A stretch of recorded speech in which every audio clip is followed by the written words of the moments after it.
വിദ്യാർത്ഥികൾ സ്കൂൾ നിയമം അനുസരിച്ചുള്ള യൂണിഫോം ധരിച്ച് മാത്രമേ വരാനാവൂ എന്ന് പ്രിൻസിപ്പൽ സിസ്റ്റർ ഹെലീന പുലർത്തിയ നിലപാട് കേരളത്തിൽ മുസ്ലിം തീവ്രവാദികൾ എത്ര ശക്തരാണെന്നും മുഖ്യധാര രാഷ്ട്രീയ പാർട്ടികൾ അവർക്ക് എത്രമാത്രം അടിമപ്പെട്ടവരാണെന്നും ഒരിക്കൽ കൂടി തെളിയിക്കുകയാണ്. അതുപോലെ കേരളത്തിലെ ക്രൈസ്തവ സഭ ഇക്കാര്യത്തിൽ എത്ര ഉദാരമായ സമീപനമാണ് സ്വീകരിക്കുന്നത് എന്നതിനുള്ള നിരവധി ഉദാഹരണങ്ങളും പൊതുസമൂഹം അറിഞ്ഞു. മുസ്ലിം തീവ്രവാദികളുടെ ഈ ആവശ്യം അംഗീകരിച്ച നിരവധി ക്രൈസ്തവ വിദ്യാലയങ്ങൾ ഉണ്ടെന്ന് വിവാദം വെളിപ്പെടുത്തി.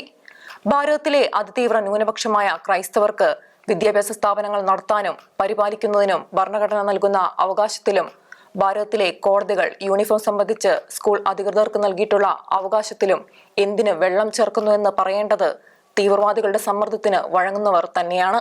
കേരളത്തിൽ ഉയരുന്ന സൂംബ ഡാൻസ്, സ്കൂൾ സമയമാറ്റം തുടങ്ങി പൊതുസമൂഹത്തെ ബാധിക്കുന്ന മുസ്ലിം വിഷയങ്ങളിൽ തന്ത്രപൂർവമായ മൗനം പുലർത്തിയിരുന്ന മുസ്ലിം ലീഗ് വരെ പള്ളുരുത്തി പ്രശ്നത്തിൽ പരസ്യമായി ക്രൈസ്തവ മാനേജ്മെന്റിന് എതിരായും ഹിജാബിനു വേണ്ടിയും രംഗത്ത് വന്നു.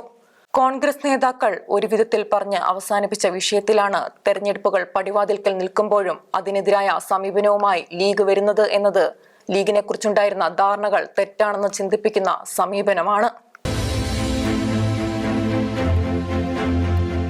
കേരളത്തിലെങ്കിലും മതരാഷ്ട്ര സ്ഥാപനം സ്വപ്നം കാണുന്ന മുസ്ലിം ലീഗിന്റേത് മതേതര പൊയ്മുഖമാണെന്ന് യോഗാനാഥത്തിന്റെ 2025 ഒക്ടോബർ 16 ലക്കത്തിലെ മുഖപ്രസംഗത്തിൽ SNDP യോഗം സെക്രട്ടറി വെള്ളാപ്പള്ളി നടേശൻ തുറന്നടിച്ചത് പിണറായിക്ക് വേണ്ടി വെറുതെ പറഞ്ഞതാണെന്ന് ഇനി എങ്ങനെ പറയും? ഈഴവ സമൂഹത്തിന്റെ മുഖപത്രമായ കേരള കൗമുദിയുടെ ഒക്ടോബർ 17 ലക്കത്തിൽ എഡിറ്റ് പേജിൽ തന്നെ ഈ മുഖപ്രസംഗം പ്രസിദ്ധീകരിച്ചത് കൃത്യമായ സൂചനയാണ്. കേരള രാഷ്ട്രീയത്തിലെ ഏറ്റവും വലിയ മതേതര കോമഡികളിൽ ഒന്നാണ് മുസ്ലിം ലീഗ്. പേരിലും പ്രവൃത്തിയിലും പെരുമാറ്റത്തിലും സംസാരത്തിലും ഘടനയിലും എന്തിന് വേഷത്തിൽ പോലും മതം കുത്തിനിറച്ച പ്രസ്ഥാനമാണ് ലീഗ്. എല്ലാ ജനങ്ങളുടെയും അവകാശ സംരക്ഷണമല്ല മുസ്ലിമുകളുടെ അവകാശങ്ങളാണ് ലീഗിന്റെ ലക്ഷ്യം, അദ്ദേഹം ആരോപിച്ചു. ലീഗിലെ പുതുനേതാക്കളുടെ വാക്കും പ്രവൃത്തിയും വെളിപ്പെടുത്തുന്നത് ചാറ്റൽ മഴയിൽ ഒലിച്ചു പോകുന്നതാണ് അവരുടെ മതേതരത്വം എന്നാണ് വെള്ളാപ്പള്ളി പറയുന്നു. അവർ പകൽ ലീഗും രാത്രി പോപ്പുലർ ഫ്രണ്ടുമാണ്. പൊതുവേദികളിൽ പൂച്ചകളെ പോലെ ഇരുന്ന് മതേതരത്വത്തിന്റെ മനോഹാരിത വിളമ്പി ഗിരിപ്രഭാഷണം നടത്തുന്ന ലീഗ് നേതാക്കൾ സ്വദേശത്തും വിദേശത്തുമുള്ള മുസ്ലിം വേദികളിൽ പുലികളായി വെറുപ്പിന്റെയും വിദ്വേഷത്തിന്റെയും വർഗീയ വിഷമാണ് വിതറുന്നത്, വെള്ളാപ്പള്ളി പറഞ്ഞു. കേരളത്തിൽ ഉയരുന്ന ഹിജാബ്, സൂംബ ഡാൻസ്, സ്കൂൾ സമയമാറ്റം തുടങ്ങി പൊതുസമൂഹത്തെ ബാധിക്കുന്ന മുസ്ലിം വിഷയങ്ങളിൽ ലീഗ് പുലർത്തുന്ന മൗനം അവരുടെ ഇരട്ടത്താപ്പിന് ഉദാഹരണമാണെന്ന് വെള്ളാപ്പള്ളി പറഞ്ഞു. ഹിജാബ് ഒരു തുടക്കം. 20 വർഷം മുമ്പ് ഇല്ലാതിരുന്ന ഹിജാബ് ഇന്ന് മതപരമായ അവകാശമാണെന്ന് പറഞ്ഞു രംഗത്ത് വരുന്നവർ നാളെ ഹിജാബിട്ട കുട്ടികളെ സ്റ്റേജിൽ കയറ്റുന്നത് മതപരമായി നിഷേധിക്കപ്പെട്ട കാര്യമായി പറഞ്ഞേക്കും. ആൺകുട്ടികളും പെൺകുട്ടികളും ഒന്നിച്ചു പഠിക്കുന്നത് മതപരമായി ശരിയല്ല എന്ന് പറഞ്ഞേക്കാം. മുസ്ലിം ആൺകുട്ടികൾ തൊപ്പിവെച്ച് ക്ലാസ്സിൽ വരുന്നത് മതപരമായ അവകാശമാണെന്ന് പറയാം. താലിബാൻ നിലപാടുകളെല്ലാം വേണമെന്നും പറയാം. അതെല്ലാം ക്രൈസ്തവ വിദ്യാലയങ്ങൾ പാലിക്കേണ്ടിയും വരാം. ആൺകുട്ടികളും പെൺകുട്ടികളും ഒന്നിച്ച് പഠിക്കുന്നതും വിലക്കേണ്ടി വരാം. ഹിജാബ് ഒരു തുടക്കമാണ്. ക്രൈസ്തവ വിദ്യാലയങ്ങളിൽ പരീക്ഷണം നടത്തുകയാണ്. ഒരു മരവും വീഴുന്നത് അവസാനത്തെ ഒരു വെട്ടുകൊണ്ടല്ല. കേരളത്തിലെ മുസ്ലിം പോലീസുകാർക്ക് താടി നീട്ടാൻ അനുവാദം കൊടുക്കണമെന്ന പുതിയ അവകാശവാദവും ഉയർന്നിട്ടുണ്ട്. ഇസ്ലാം മതത്തിലെ നിയമം എന്തെന്ന് പറയേണ്ടത് അവരുടെ ഉസ്താദുമാരും വിശ്വാസികളും തന്നെയാണ്. പക്ഷേ പരിഷ്കൃത സമൂഹം അതിനുവേണ്ടി പിന്നോക്കം പോകേണ്ടതുണ്ടോ എന്നതാണ് വിഷയം. കാലത്തിനും നാടിനുമനുസരിച്ച് രൂപാന്തരങ്ങൾക്ക് തയ്യാറായ ഇസ്ലാം മതം ഇന്ന് 7ാം നൂറ്റാണ്ടിലെ ഖലീഫമാരുടെ കാലത്തേക്ക് മടങ്ങുന്നതിന്റെ സൂചനകളാണ് ലോകത്താകമാനം കാണുന്നത്. അൽ അസ്ഹർ സർവകലാശാല കേന്ദ്രമായി ആരംഭിച്ച ഇസ്ലാമിക പുനരുജ്ജീവന ശ്രമങ്ങൾ ഉയർത്തിവിട്ട സലഫി വഹാബി ആശയധാരകളാണ് ലോകത്തെമ്പാടുമുള്ള മുസ്ലിമുകളിൽ ശക്തമാകുന്നത്. 50 വർഷം മുമ്പില്ലായിരുന്ന ഹിജാബും ബുർഗയും അടക്കമുള്ള വേഷങ്ങൾ മുസ്ലിമുകൾക്കിടയിൽ വ്യാപകമാകുന്നതടക്കമുള്ള അടയാളങ്ങൾ അതിന്റെ സൂചനകളുമാണ്. അന്നിവിടെ ജീവിച്ചിരുന്നവർ മുസ്ലിമുകളല്ലായിരുന്നു. പൊതുസമൂഹവുമായി ഇഴചേർന്ന് കഴിഞ്ഞിരുന്ന മുസ്ലിമുകൾ കടുത്ത മതപക്ഷവാദിത്വത്തിലേക്ക് മടങ്ങുന്നു. ശരീഅത്തും ഹലാലും ഹറാമും എല്ലാം സാധ്യമാകുന്ന പഴുതുകൾ എല്ലാം ഉപയോഗിച്ച് പൊതുസമൂഹത്തിൽ നിർബന്ധമാക്കുവാൻ നോക്കുന്നു. മതാചാരം എന്ന നിലയിൽ താടി വയ്ക്കാൻ അനുവദിക്കണം എന്ന് ആവശ്യപ്പെട്ട് കേരളത്തിലെ ഒരു പോലീസ് ഉദ്യോഗസ്ഥൻ ഹൈക്കോടതിയെ സമീപിച്ചിരിക്കുകയാണ്. എല്ലാ മതവിശ്വാസികളും ഇത്തരം നിലപാടുകളിലേക്ക് പോകുന്നതാണോ മതേതരത്വം? 2022 മെയ് മാസത്തിൽ മലപ്പുറം ജില്ലയിലെ രാമപുരത്ത് പാതിരാമണ്ണയിൽ ദാറുൽ ഉലൂം മദ്രസയുടെ പുതിയ മന്ദിരത്തിന്റെ ഉദ്ഘാടന വേളയിൽ ഉണ്ടായത് ആരും മറന്നിട്ടില്ല. അവിടെ മികച്ച വിജയം നേടിയ ഒരു 10ാം ക്ലാസ് വിദ്യാർത്ഥിനിയെ സർട്ടിഫിക്കറ്റും ഫലകവും വാങ്ങുന്നതിനായി വേദിയിലേക്ക് ക്ഷണിച്ചു. ഇന്ത്യൻ യൂണിയൻ മുസ്ലിം ലീഗിന്റെ മലപ്പുറം ജില്ലാ പ്രസിഡന്റ് പാണക്കാട് അബസാലി ശിഹാബ് തങ്ങളായിരുന്നു സമ്മാനദാനം നിർവഹിച്ചത്. ആദ്യം ക്ഷണിച്ചത് ഒരു ആൺകുട്ടിയെയായിരുന്നു. അതിനുശേഷമാണ് പെൺകുട്ടിയെ ക്ഷണിച്ചത്. മുസ്ലിം മതാചാര പ്രകാരമുള്ള മൂടുപടമെല്ലാം ധരിച്ച് മാസ്കും ധരിച്ചാണ് ആ പെൺകുട്ടി സ്റ്റേജിലേക്ക് വന്നത്. വേദിയിലുണ്ടായിരുന്ന സമസ്ത കേരള ജമാഅത്തുൽ ഉലമ നേതാവ് MT ഉസ്താദ് എന്ന് വിളിക്കപ്പെടുന്ന MD അബ്ദുള്ള മുസ്ലിയാർ ഈ നടപടിയോട് പ്രതികരിച്ച രീതിയും ജനം കണ്ടു. വേദിയുടെ വലതുവശത്തായിരുന്ന ഉസ്താദ് വേദിയുടെ മധ്യത്തിലേക്ക് പറന്നെത്തി. അദ്ദേഹം കോപത്തോടെ ചോദിച്ചു, ആരാണ് 10ാം ക്ലാസ് വിദ്യാർത്ഥിനിയെ വേദിയിലേക്ക് ക്ഷണിച്ചത്? രക്ഷകർത്താവിനെ വിളിച്ചാൽ പോരായിരുന്നോ? ഞങ്ങളെ വേദിയിലിരുത്തി എന്തും ചെയ്യാവുന്നതാണോ? പേടിച്ചു വരേണ്ട കുട്ടി സമ്മാനവും വാങ്ങി വേഗം വേദി വിട്ടു. ഇനി ഇങ്ങനെ ചെയ്താൽ കാണിച്ചു തരാം, നിങ്ങളെ ഒരു പാഠം പഠിപ്പിക്കുന്നുണ്ട് എന്നെല്ലാം അദ്ദേഹം പുലമ്പുന്നുണ്ടായിരുന്നു. പാണക്കാട് അബസാലി തങ്ങൾ എല്ലാം കണ്ട് സുസ്മേരവദനായി വേദിയിൽ നിന്നു. അദ്ദേഹം ആരെയും വിലക്കിയില്ല. അവിടെ നടന്ന സംഭവമെല്ലാം അതേപടി പകർത്തപ്പെട്ട് സോഷ്യൽ മീഡിയയിലൂടെ ലോകമാകെ പ്രചരിപ്പിച്ചു. മെയ് 9, 10 തീയതികളിൽ പടർന്ന ആ വീഡിയോയെക്കുറിച്ച് സമസ്തയോ പള്ളുരുത്തി സംഭവത്തിൽ വലിയ ഭീഷണികൾ മുഴക്കിയ ശിവൻകുട്ടി മന്ത്രിയോ ഇതുവരെ ഒരക്ഷരം പ്രതികരിച്ചിട്ടില്ല. ഇതാണ് മതപ്രകാരമുള്ള രീതി. നാളെ ഇതും ക്രൈസ്തവ വിദ്യാലയങ്ങൾ അംഗീകരിക്കേണ്ടി വരില്ലേ? ഇത്തരമൊരു ജീവിതക്രമത്തിലേക്ക് ഭാരതം പോകേണ്ടതുണ്ടോ എന്ന് അമുസ്ലിമുകൾ മാത്രമല്ല മുസ്ലിമുകളിലെ സുമനസ്സുകളും ചിന്തിക്കണം. ഇസ്ലാം മതത്തിൽ സ്ത്രീകൾക്കുള്ള സ്ഥാനത്തെക്കുറിച്ച് MT ഉസ്താദ് പറഞ്ഞതാണ് യാഥാർത്ഥ്യം. അതാണ് സത്യമെന്ന് മുസ്ലിം ലീഗിന്റെ വിദ്യാർത്ഥി സംഘടനയായ മുസ്ലിം സ്റ്റുഡൻസ് ഫെഡറേഷൻ സംസ്ഥാന അധ്യക്ഷൻ PK നവാസ് മാത്രമല്ല മുസ്ലിം സുന്നി യുവജന സംഘടനാ പ്രസിഡന്റ് സത്താർ പന്തല്ലൂരും വ്യക്തമാക്കി. ഇസ്ലാമിലെ സ്ത്രീകളുടെ സ്ഥാനത്തെക്കുറിച്ച് പറയാൻ അവകാശമുള്ള ആളാണ് അദ്ദേഹം എന്നതിന് അദ്ദേഹം നടത്തിയിട്ടുള്ള വർഗീയ വിഷം ചീറ്റുന്ന പ്രസ്താവനകൾ തന്നെ സാക്ഷിയാണ്.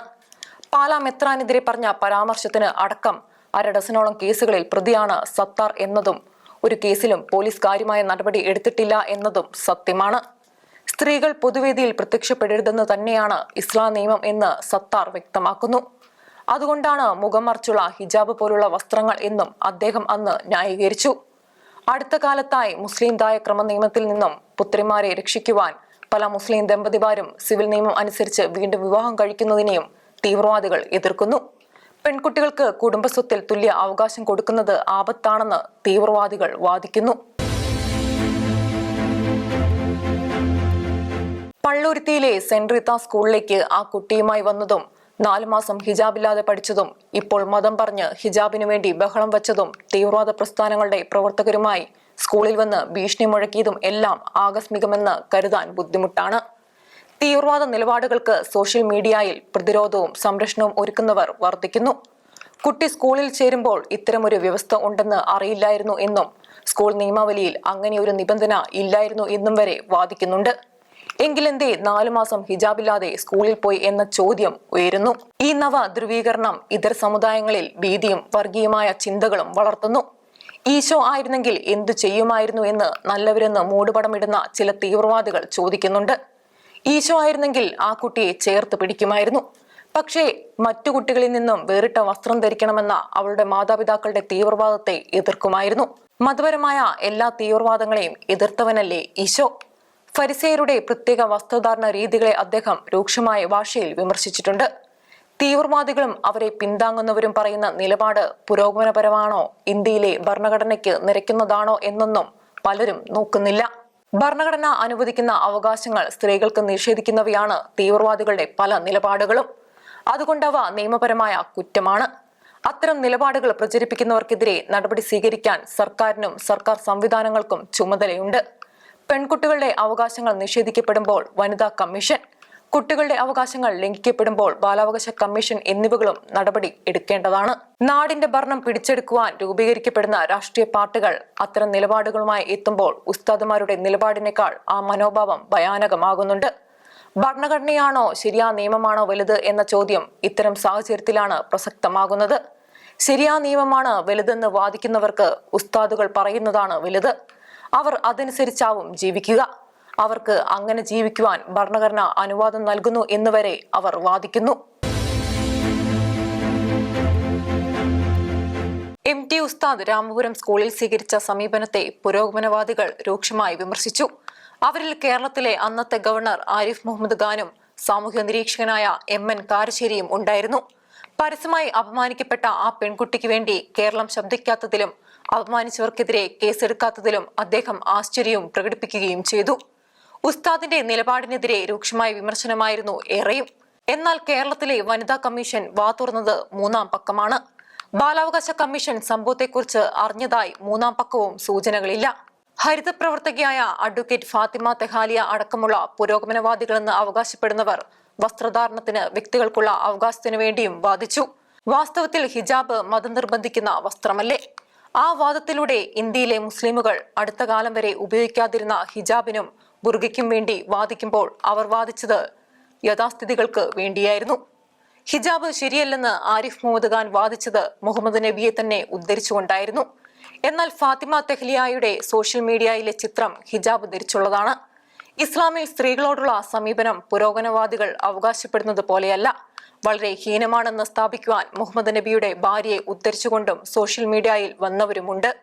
ഒരു പെൺകുട്ടി അർഹതപ്പെട്ട സമ്മാനം കൈപ്പറ്റുവാൻ മതാചാരപ്രകാരമുള്ള വേഷമെല്ലാം ധരിച്ച് പൊതുവേദിയിൽ എത്തുന്നതിന് വരെ ചോദ്യം ചെയ്യുന്നവർ 10 വയസ്സുകാരായ മുസ്ലിം പെൺകുട്ടികൾ ഹിജാബ് ധരിച്ച് പണ്ട് കൊച്ചിയിലെ കച്ചേരി ജംഗ്ഷനിൽ സമരത്തിനെത്തിയപ്പോൾ എന്തേ ഒരക്ഷരം പോലും പറഞ്ഞില്ല എന്ന ചോദ്യം പ്രസക്തമാണ്. ചോദിച്ചവരുമുണ്ട്. കർണാടകയിൽ ഹിജാബ് സമരം നയിച്ച പെൺകുട്ടികളെ പ്രശംസിച്ച് വീഡിയോ ഇട്ട ആഗോള പ്രശസ്തരായ ഉസ്താദുമാരുടെ നിലപാടും മനസ്സിലാക്കാനാവാതെ വരുന്നു. പൊതുസമൂഹത്തെ ആകെ ഞെട്ടിച്ചുകൊണ്ട് മുസ്ലിം ലീഗിന്റെ വിദ്യാർത്ഥി സംഘടനയായ മുസ്ലിം സ്റ്റുഡൻസ് ഫെഡറേഷൻ സംസ്ഥാന അധ്യക്ഷൻ PK നവാസ് MT ഉസ്താദിനെ പിന്തുണച്ചുകൊണ്ട് രംഗത്ത് വന്നു. സോഷ്യൽ മീഡിയയിലൂടെ ആയിരുന്നു നവാസിന്റെയും പ്രതികരണം. ഉസ്താദിനെ മനസ്സിലാക്കാത്തവരാണ് അദ്ദേഹത്തിനെതിരെ പറയുന്നതെന്ന് വരെ നവാസ് വാദിച്ചു. ഇന്ത്യൻ ഭരണഘടന അനുസരിച്ച് പ്രവർത്തിക്കേണ്ട ഒരു രാഷ്ട്രീയ പാർട്ടിയുടെ പ്രതിനിധി ഇത്തരം പരസ്യ പ്രതികരണത്തിന് മുതിർന്നത് പലരെയും അന്ന് ആശങ്കപ്പെടുത്തി. പള്ളുരുത്തി വിവാദം വന്നപ്പോൾ സാക്ഷാൽ കുഞ്ഞാലിക്കുട്ടി തന്നെ മറനീക്കി പുറത്തു വന്നു. മിതവാദികളെന്നും മതേതരക്കാർ എന്നുമെല്ലാം അവകാശപ്പെടുന്ന യൂണിയൻ ലീഗ് ആവശ്യം വരുമ്പോൾ തീവ്രവാദ നിലപാടുകൾക്കൊപ്പമാകും എന്നല്ലേ ഈ പിന്തുണയിലൂടെ വ്യക്തമാക്കുന്നത്? മുസ്ലിം സമൂഹത്തിന്റെ പുരോഗതിക്കായി പ്രവർത്തിക്കുന്നു എന്ന് അവകാശപ്പെടുകയും മറ്റ് സമൂഹങ്ങളിലെ ചെറിയ കാര്യങ്ങൾ പോലും വലിയ വിഷയമാക്കുകയും ചെയ്യുന്ന ഇസ്ലാമിക മതേതര മാധ്യമങ്ങൾക്ക് ഉസ്താദിന്റെ വാക്കുകൾ വാർത്തയായതായി കണ്ടില്ല. പുരോഗമനവാദികൾക്ക് സ്ത്രീകളെക്കുറിച്ചുള്ള യഥാർത്ഥ മുസ്ലിം സമീപനം അറിയില്ല എന്നതാണ് സത്യം. മുസ്ലിം മതവിശ്വാസം അനുസരിച്ച് സ്ത്രീകൾക്ക് സമൂഹത്തിൽ എന്തു പരിഗണനയ്ക്ക് അർഹതയുണ്ട് എന്നാണ് ഉസ്താദ് രാമപുരത്ത് വ്യക്തമാക്കിയത്. അദ്ദേഹം പറഞ്ഞതാണ് ലോകത്തിലെ എല്ലാ മുസ്ലിം രാജ്യങ്ങളിലും നിലവിലിരിക്കുന്ന ജീവിത രീതി. അഫ്ഗാനിസ്ഥാനിൽ ഉണ്ടായിരുന്നതും താലിബാൻ അധികാരത്തിൽ തിരിച്ചെത്തിയ ശേഷം നടക്കുന്നതും എല്ലാം ഉദാഹരണങ്ങളാണ്. ഒരിക്കൽ ജീവിതത്തിന്റെ എല്ലാ മേഖലകളിലും ശക്തമായ സാന്നിധ്യമായിരുന്നു അഫ്ഗാനിലെ സ്ത്രീകൾ. മന്ത്രിമാർ, MP-മാർ, പട്ടാളക്കാർ, പോലീസുകാർ, കായിക താരങ്ങൾ, പാട്ടുകാർ, സിനിമാ സംവിധായകർ, ജനനേതാക്കൾ തുടങ്ങി സമൂഹത്തിലെ എല്ലാ മേഖലകളിലും അവർ നിറസാന്നിധ്യമായി. വിദ്യാലയങ്ങളിൽ ചേരുന്ന പെൺകുട്ടികളുടെ എണ്ണം ഓരോ വർഷവും വർദ്ധിച്ചുകൊണ്ടിരുന്നു. തീവ്രവാദികൾ ഭരണം ഏറ്റെടുത്തതോടെ അവിടെ സ്ത്രീകൾക്ക് വീടുകളിൽ കഴിയുവാനാണ് വിധി. ഉദ്യോഗസ്ഥരായ എല്ലാ സ്ത്രീകളോടും ഇനി ഓഫീസിൽ എത്തേണ്ടതില്ല എന്ന് കൽപ്പിച്ചു. ആരോഗ്യ പ്രവർത്തകർക്ക് മാത്രമായിരുന്നു അനുവദിച്ചത്. പെൺകുട്ടികൾക്ക് പ്രത്യേക വിദ്യാലയങ്ങളായി. അവർക്ക് ശരീരമാകെ മൂടി മാത്രമാണ് പുറത്തിറങ്ങാനാവുക. ശരിയ പോലീസ് കടുത്ത ശിക്ഷകളോടെ നിയമം നടപ്പാക്കുകയും ചെയ്യുന്നു. ഇതെല്ലാമാണോ ഇന്ത്യയിലും വരേണ്ടത്? അഫ്ഗാനിസ്ഥാനിലെ ഒരു മന്ത്രി ഡൽഹിയിൽ നടത്തിയ പത്രസമ്മേളനത്തിൽ സ്ത്രീകളായ പത്രപ്രവർത്തകരെ പങ്കെടുപ്പിച്ചില്ല. ഇസ്ലാം മതത്തിൽ സ്ത്രീകൾ വല്ലാതെ സ്വതന്ത്രരാണ് എന്ന് അവകാശപ്പെടുന്ന മതത്തിന്റെ നേതാക്കൾ ഭരിക്കുന്ന രാജ്യത്തിലെ സ്ഥിതിയാണിത്. അവർക്ക് അധികാരം ലഭിച്ചാൽ ഏത് രാജ്യവും എത്തിച്ചേരുന്നതും ഈ സ്ഥിതിയിലേക്കാവും. അഫ്ഗാനിസ്ഥാനിലെ ഭൂരിഭാഗം ജനങ്ങളും ഈ തീവ്രവാദ നിലപാട് ഉള്ളവരല്ല. അതിന് തെളിവാണല്ലോ സ്വാതന്ത്ര്യം ഉണ്ടായിരുന്ന കാലത്ത് അവരുടെ പെൺകുട്ടികൾ സമൂഹത്തിലെ എല്ലാ രംഗത്തും കടന്നു വന്നത്. എന്നാൽ തീവ്രവാദികളായ ന്യൂനപക്ഷം ബലം പ്രയോഗിച്ച് അധികാരം പിടിച്ചതോടെ അവർ തീരുമാനിക്കുന്നതായി നാട്ടിലെ നിയമം. അഫ്ഗാനിസ്ഥാനിലെ ഭൂരിപക്ഷത്തിനു വേണ്ടി വാദിച്ചതിന് ലീഗ് നേതാവ് MK മുനീറിന് കേരളത്തിൽ വധഭീഷണി വരെ ഉണ്ടായി എന്നതും സത്യം. എന്നാൽ ഭാരതത്തിൽ മുസ്ലിം സ്ത്രീകളുടെ സ്ഥിതി വ്യത്യസ്തമാണെങ്കിൽ, അവർക്ക് സമൂഹത്തിൽ മാന്യമായ പദവി കിട്ടുന്നുണ്ടെങ്കിൽ, എല്ലാ പദവികളിലും പ്രവേശനം കിട്ടുന്നുണ്ടെങ്കിൽ അതിന് കാരണം ഇവിടുത്തെ ഭരണഘടനയാണ്. അതുണ്ടാക്കിയത് ഹൈന്ദവർ മഹാഭൂരിപക്ഷമായിരുന്ന ഒരു ഭരണഘടനാ സഭയാണ്. ഭാരതത്തിൽ എല്ലാ മതങ്ങൾക്കും സ്വാതന്ത്ര്യം ഉണ്ടാകുമെന്ന് അവർ തീരുമാനിച്ചത് ഒരു മതവിഭാഗത്തെയും ഭയന്നല്ല. മുസ്ലിമുകൾ പാകിസ്ഥാനുമായി പിളർന്നുപോയ കാലത്താണ്. അതായിരുന്നു ഭാരതത്തിന്റെ മനസ്സ്. മുസ്ലിം രാഷ്ട്ര നിർമ്മിതിക്കായി കേരളത്തിലെ യുവാക്കളെ വശീകരിച്ച് തീവ്രവാദ പരിശീലനത്തിന് പാകിസ്ഥാനിലേക്ക് കയറ്റുമതി ചെയ്ത കേസിൽ തടിയൻവിട നസീറിന്റെ അടക്കമുള്ള 13 പ്രതികളുടെ അപ്പീൽ സംബന്ധിച്ച് 2022 മെയ് 9 വിധി പറഞ്ഞു. പ്രതികളുടെ ശിക്ഷ ശരിവെക്കുക മാത്രമല്ല, കാലാവധി കൂട്ടുകയും ചെയ്ത കേരളത്തിലെ ഹൈക്കോടതി ചോദിച്ചു. ഇന്തോ പാക് വിഭജനത്തെക്കുറിച്ച് സ്വാതന്ത്ര്യം അർദ്ധരാത്രിയിൽ എന്ന പുസ്തകം എഴുതിയ വിദേശ ഗ്രന്ഥകാരന്മാരായ ഹാരി കോളിൻസും ഡൊമിനിക് ലാപ്പിയറും പറഞ്ഞത് നാടിന്റെ വിഭജനത്തോടെ ഇന്ത്യയിലെ മുസ്ലിമുകൾ ഹിന്ദുക്കളാകുമെന്നും മഹാസമുദ്രത്തിലെ വെറും തുരുത്തുപോലെ ആയെന്നും ഇരു രാജ്യങ്ങളും തമ്മിലുണ്ടായേക്കാവുന്ന ഏതെങ്കിലും ഏറ്റുമുട്ടലിലെ ആദ്യത്തെ ബന്ദികളാകുമെന്നും ആയിരുന്നില്ലേ? ഇത്രയും കാലത്തിനിടയിൽ അത്തരമൊരു സമീപനം ഒരിക്കലെങ്കിലും ഉണ്ടായിട്ടുണ്ടോ? വിഭജിച്ച് അപ്പുറത്ത് പോയവർ ഇപ്പുറത്തുള്ളവരെക്കാൾ മെച്ചപ്പെട്ടാണ് ജീവിക്കുന്നത് എന്ന് കരുതുന്നുണ്ടോ? ആ പാകിസ്ഥാനിലേക്ക് പരിശീലനത്തിന് അയക്കുവാനാണ് ഇവർ യുവാക്കളെ തെരഞ്ഞെടുത്തത്. വിധിന്യായത്തിൽ കോടതി എഴുതി, സഹോദരങ്ങളെയും സഹപൗരന്മാരെയും കൊന്ന് സ്വർഗീയ പർദീസായുടെ മധുരം നുകരുവാനായി 5 യുവാക്കൾ ഭൗമിക പർദീസയിലേക്ക് യാത്ര തിരിച്ചു. അതിന്റെ ദൂതന്മാരാകുന്നതിന് മുമ്പ് തന്നെ മരണം വരിച്ചു. അവർ സ്വർഗം നേടിയാലും ഇല്ലെങ്കിലും അതിലൂടെ സങ്കടക്കടലാവുകയും അപമാനഭാരം പേറുകയും ചെയ്യുകയല്ലേ? സ്ത്രീകളുടെ അന്തസ്സിനു വേണ്ടി വാദിച്ചതിനും ഇതിനെതിരെ പ്രവർത്തിച്ച വിദ്യാർത്ഥി നേതാക്കൾക്കെതിരെ സംസ്ഥാന വനിതാ കമ്മീഷനിൽ പരാതി കൊടുത്തതിനും സംഘടനയിൽ നിന്നും പുറത്താക്കപ്പെട്ട അഡ്വക്കേറ്റ് ഫാത്തിമ തെഹ്ലിയയ്ക്ക് ഇത്തരം നിലപാട് എടുക്കാനാവുന്നതും മുസ്ലിം മതനേതാക്കളുടെ നിലപാടുകളെ വിമർശിക്കുവാൻ സാധിക്കുന്നതും ഭാരതത്തിന്റെ ഭരണഘടന ഉള്ളതുകൊണ്ടാണ്. ഏതെങ്കിലും മുസ്ലിം രാജ്യത്തായിരുന്നെങ്കിലോ? അവിടെ ശരീഅത്താണ് നിയമം. മതവിശ്വാസം ഇല്ലാത്തവരെ കൊല്ലുന്നത് പുണ്യപ്രവൃത്തിയാണ്. ആ പഴുതിലൂടെ മുസ്ലിമുകളിലെ വ്യത്യസ്ത വിഭാഗങ്ങളെപ്പോലും കൊല്ലുകയോ നാടുപിടിപ്പിക്കുകയോ ചെയ്യുന്നു.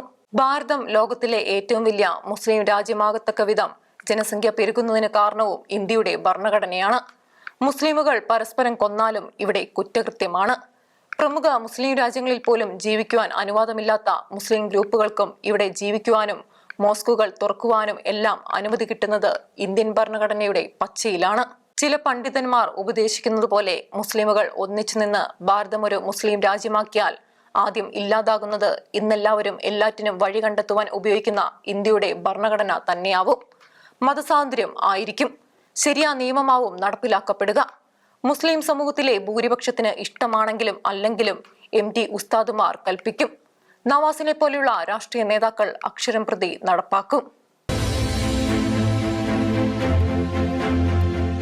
ദേശീയ വിദ്യാഭ്യാസ നയത്തോടുള്ള രാഷ്ട്രീയമായ എതിർപ്പ് മൂലം കേരളത്തിലെ വിദ്യാർത്ഥികൾക്ക് ലഭിക്കേണ്ട 1500 കോടി രൂപയുടെ കേന്ദ്ര സഹായം പാഴാക്കേണ്ടതുണ്ടോ? 2022 സെപ്റ്റംബർ 7 മുതൽ ഭാരത സർക്കാർ നടപ്പാക്കുന്ന PM Shri schools for rising India പദ്ധതി കേരളം നടപ്പാക്കുകയാണെന്ന് വിദ്യാഭ്യാസ മന്ത്രി വി ശിവൻകുട്ടി ഒക്ടോബർ 20 പ്രഖ്യാപിച്ചതിനെ തുടർന്നുണ്ടായ രാഷ്ട്രീയ വിവാദങ്ങൾ ഉയർത്തുന്ന സുപ്രധാന ചോദ്യമാണിത്.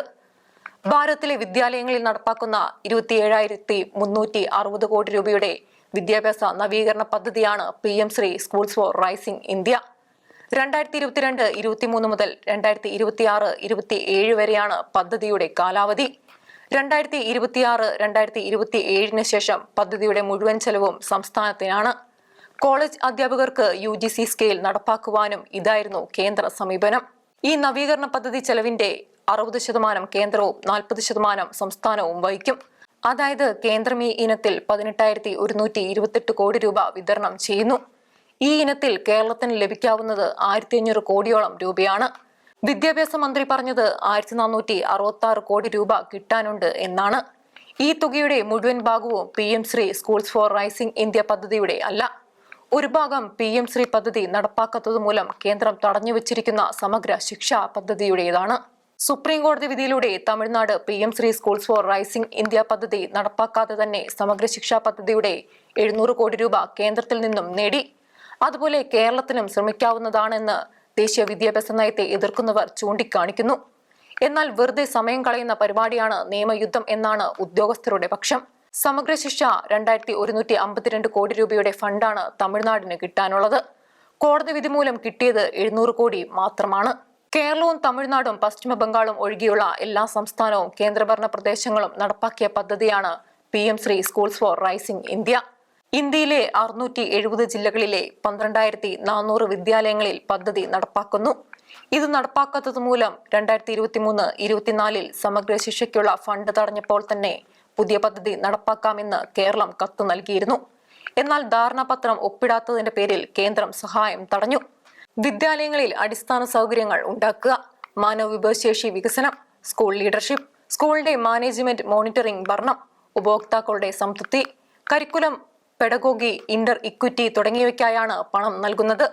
ഈ മേഖലകളിൽ കേരളം അല്ലാതെ തന്നെ വലിയ പുരോഗതി കൈവരിച്ചിട്ടുണ്ട്. 40,000 സ്മാർട്ട് ക്ലാസ് റൂമുകൾ ഇപ്പോൾ തന്നെ ഉണ്ടെന്ന് വിദ്യാഭ്യാസ മന്ത്രി പറഞ്ഞു. അതുകൊണ്ട് കേരള സർക്കാരിന്റെ വിഹിതം പണ്ടേ നടപ്പാക്കിയിട്ടുണ്ട്.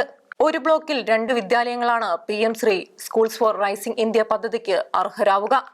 ഒരു എലിമെന്ററി സ്കൂളും 2 സെക്കൻഡറി സ്കൂളും അർഹമാവും. 336 സ്കൂളുകൾക്ക് പദ്ധതിയുടെ പ്രയോജനം ലഭിക്കാം. ഇപ്പോൾ കേരളത്തിലുള്ള 33 കേന്ദ്രീയ വിദ്യാലയങ്ങളിലും 14 നവോദയ സ്കൂളിലും ഈ സഹായം ലഭിക്കുന്നുണ്ട്. പദ്ധതി നടപ്പാക്കുമ്പോൾ 2020 കേന്ദ്ര വിദ്യാഭ്യാസ നയം നടപ്പാക്കേണ്ടി വരും. ദീർഘകാലമായി നിലനിന്ന 10+2 രീതി മാറി 5+3+3+4 ആണ് പുതിയ പദ്ധതി. 3 വയസ്സ് മുതൽ 18 വയസ്സ് വരെയുള്ള കുട്ടികളെയാണ് ലക്ഷ്യം വെക്കുന്നത്. ഇതിലൂടെ ലക്ഷ്യം വെക്കുന്നത് കാവ്യവൽക്കരണമാണെന്ന് എതിരാളികൾ ആരോപിക്കുന്നു. 3 വയസ്സ് മുതൽ 8 വയസ്സ് വരെയുള്ള കുട്ടികൾക്ക് 5 വർഷത്തെ അടിസ്ഥാന കോഴ്സ്.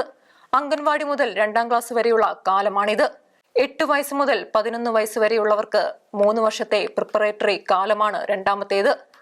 3, 4, 5 ക്ലാസുകളിലെ കുട്ടികളാണ് ഇതിൽ വരുന്നത്. 11 മുതൽ 14 വയസ്സ് വരെയുള്ളവർക്കുള്ള മിഡിൽ തലമാണ് മൂന്നാമത്തേത്.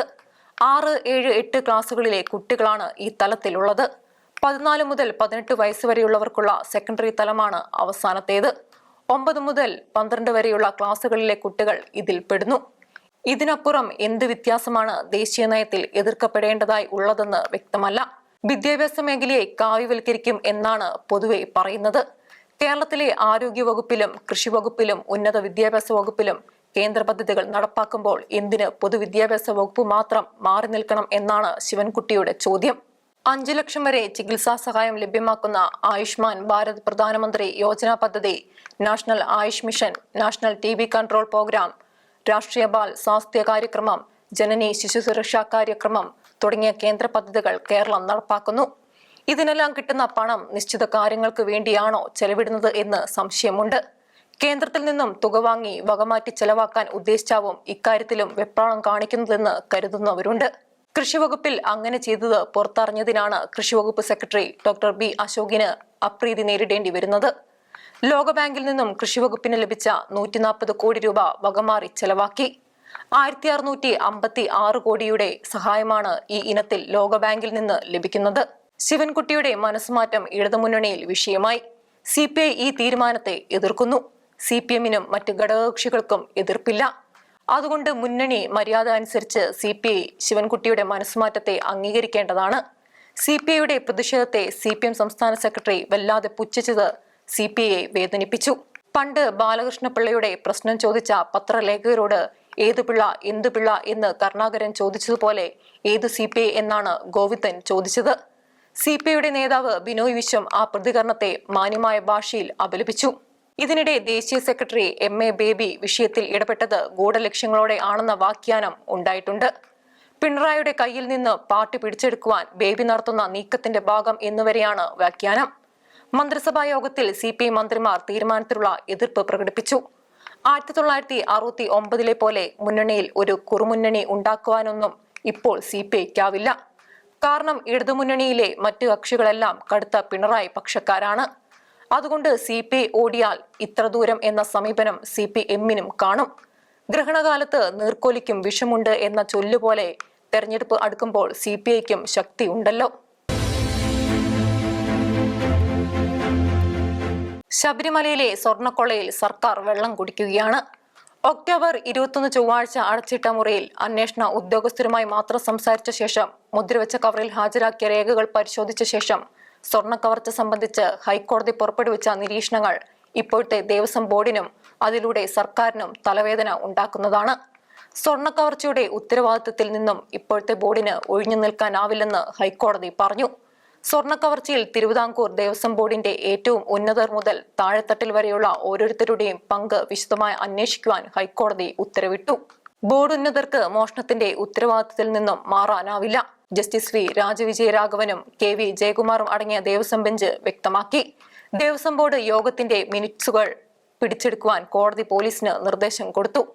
ഏറ്റവും ഉന്നതൻ എന്ന പ്രയോഗത്തിൽ ദേവസ്വം മന്ത്രിയും ഉണ്ടെന്ന് പ്രതിപക്ഷം വ്യാഖ്യാനിക്കുന്നു. ഈ വ്യാഖ്യാനം കേട്ട ആരും രാജിവെക്കാൻ പോകുന്നില്ല എന്നത് സത്യം. പക്ഷേ അതിലേക്ക് കാര്യങ്ങൾ എത്തുമോ എന്ന് സംശയിക്കണം. വിധിയുടെ വിശദാംശങ്ങൾ പരിശോധിച്ച് എല്ലാ കാര്യവും ഹൈക്കോടതിയെ ബോധ്യപ്പെടുത്തും എന്ന് ദേവസ്വം പ്രസിഡന്റ് PS പ്രശാന്ത് അവകാശപ്പെടുന്നുണ്ടെങ്കിലും അദ്ദേഹത്തിന്റെ വാക്കുകൾക്ക് പഴയ ആത്മവിശ്വാസം ഇല്ല. എപ്പോഴും സർക്കാരിനെ പ്രതിരോധിക്കുന്ന വെള്ളാപ്പള്ളി നടേശൻ മന്ത്രി വാസവനെ ന്യായീകരിച്ചുകൊണ്ട് കേരളത്തിലെ എല്ലാ ദേവസ്വം ബോർഡും പിരിച്ചുവിടണം എന്ന് ആവശ്യപ്പെട്ടത് വെറുതെ ആവില്ലല്ലോ. അങ്ങാടിയിൽ തോറ്റതിനോട് അമ്മയോട് എന്ന പോലാണ് പ്രതിപക്ഷം സർക്കാരിനെ വിമർശിക്കുന്നതെന്നും അദ്ദേഹം പറഞ്ഞു. 2024 ഒക്ടോബർ 2-ന് 2 സെറ്റ് ദ്വാരപാലക ശില്പങ്ങൾ കൂടി സ്ട്രോങ് റൂമിൽ ഉണ്ടെന്ന് പോറ്റി ദേവസ്വം ബോർഡിനെ അറിയിച്ചു. ഇതേ തുടർന്ന് ദ്വാരപാലക ശില്പങ്ങൾ രഹസ്യമായി കൈമാറി. 2019 മോഷണം ഒളിച്ചുവെക്കാനാണിത്. ശബരിമലയിലെ സ്പെഷ്യൽ കമ്മീഷണറുടെ അനുവാദം വാങ്ങാതിരുന്നതും അതിനാണ്. ചെന്നൈയിലെ സ്മാർട്ട് ക്രിയേഷൻസിന് സ്വർണം പൂശാനുള്ള സാങ്കേതിക അറിവില്ലെന്നും പരമ്പരാഗത രീതിയിൽ ചെയ്യണമെന്നും ജൂലൈ 30-ന് അഭിപ്രായപ്പെട്ട ദേവസ്വം കമ്മീഷണർ ഓഗസ്റ്റ് 21-ലെ കത്തിൽ സ്വർണം പൂശുന്ന പ്രവൃത്തി വേഗത്തിലാക്കണമെന്ന് പ്രസിഡന്റ് PS പ്രശാന്ത് പറഞ്ഞതായി സൂചിപ്പിക്കുന്നു. തുടർന്നാണ് ദ്വാരപാലക ശില്പങ്ങളും താങ്ങുപീഠങ്ങളും പോറ്റിക്ക് കൈമാറുവാൻ ബോർഡ് തീരുമാനിച്ചത്. 2024-ൽ തന്നെ ദ്വാരപാലക ശില്പങ്ങളുടെ സ്വർണ്ണപ്പാളികൾ മാറ്റിയത് ദേവസ്വം കമ്മീഷണറും ദേവസ്വവും മനസ്സിലാക്കി. എന്നിട്ടും പോറ്റിയെ ജോലി ഏൽപ്പിച്ചത് 2019-ലെ തട്ടിപ്പ് മറയ്ക്കാനെന്ന സംശയം ബലപ്പെടുന്നു. കോടതി നിരീക്ഷിച്ചു.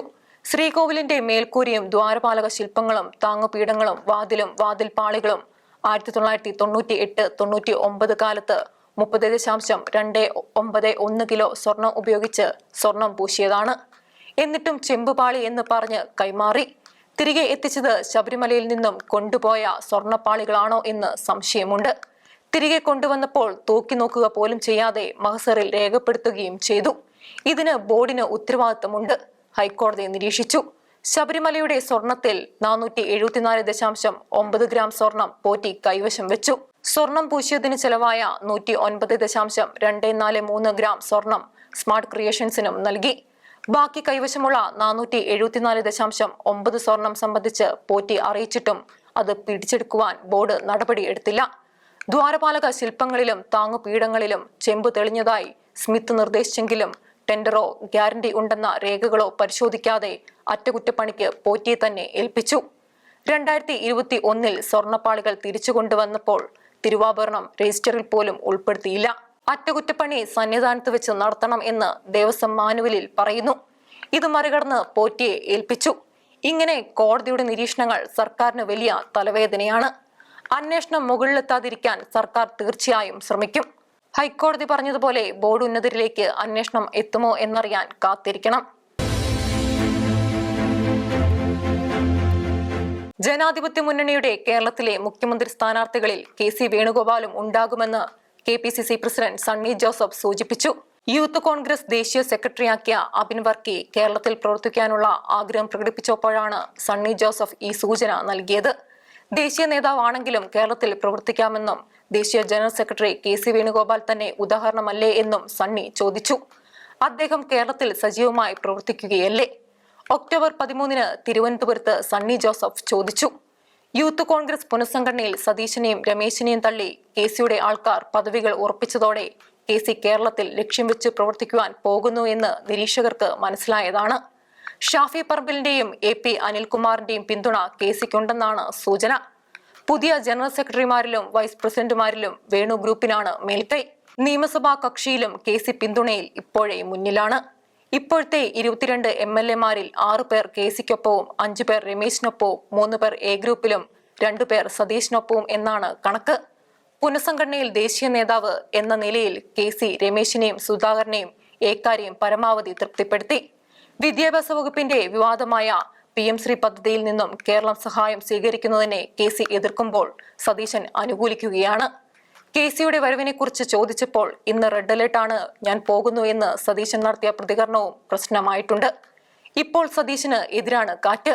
ജനാധിപത്യ മുന്നണി 2026-ൽ കേരളത്തിൽ അധികാരം പിടിച്ചാൽ 1995-ൽ പോളിറ്റ് ബ്യൂറോ അംഗീകരിച്ച CPM മുഖ്യമന്ത്രി സ്ഥാനാർത്ഥി സുശീല ഗോപാലിനെതിരെ സംസ്ഥാന സെക്രട്ടറിയായിരുന്ന EK നായനാർ മത്സരിക്കുകയും മാരാരിക്കുളത്ത് തോറ്റ PS അച്യുതാനന്ദനും സംഘവും സംസ്ഥാന കമ്മിറ്റിയിൽ നായനാരെ പിന്താങ്ങി സുശീലയെ വെട്ടിയതുപോലെയുള്ള കളികൾ കോൺഗ്രസിലും സംഭവിക്കാം. സിലോഹിന്റെ കാഴ്ചകൾ ഇനി അടുത്തയാഴ്ച.